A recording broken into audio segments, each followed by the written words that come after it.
Alright everyone, it's time for Occult Literature, video number 389, Fishes of Fancy. Link in the description of my edition of this work on Amazon. Second and third links are to my books, blogs. Again, keep in mind that I've released almost 400 edited works, as well as several dozen of my own authored works. They're all available there. There are 10 different categories you can browse through.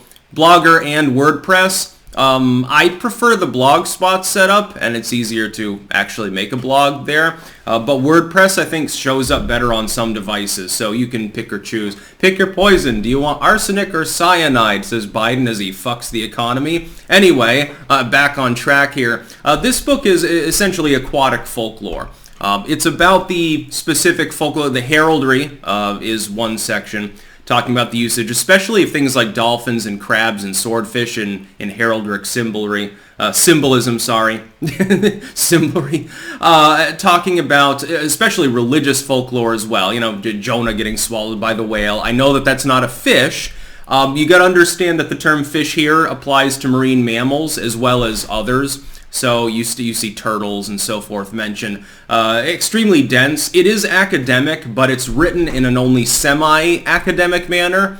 It's not the sort of primer that you would have in like a college course. It's more of a lay folkloric piece of literature. This sort of traveler's literature stuff around this size, it's 92 pages, so it's an intermediate read, was very, very common in the 19th and early 20th centuries, so it sort of fits in with that style.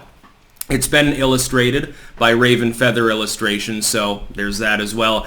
And the end of the work is very, very interesting. It has nothing to do with the folkloric aspect of the rest of the work. It's called, I think, a sea dream or a dream about fishes or something.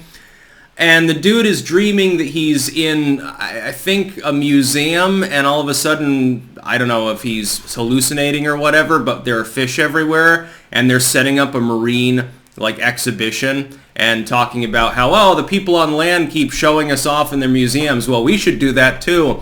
And at the end, the polar bear gets ejected from the proceedings and guarded by walruses or something.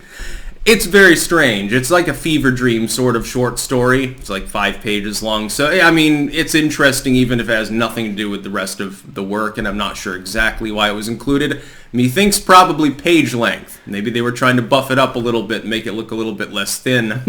But it's a very good work altogether. Again, extremely dense folklore. You got the story of... there are 2 different stories, actually. One is King Solomon losing his magic ring and a fish returns it, and then I think the specific species got blessed somehow.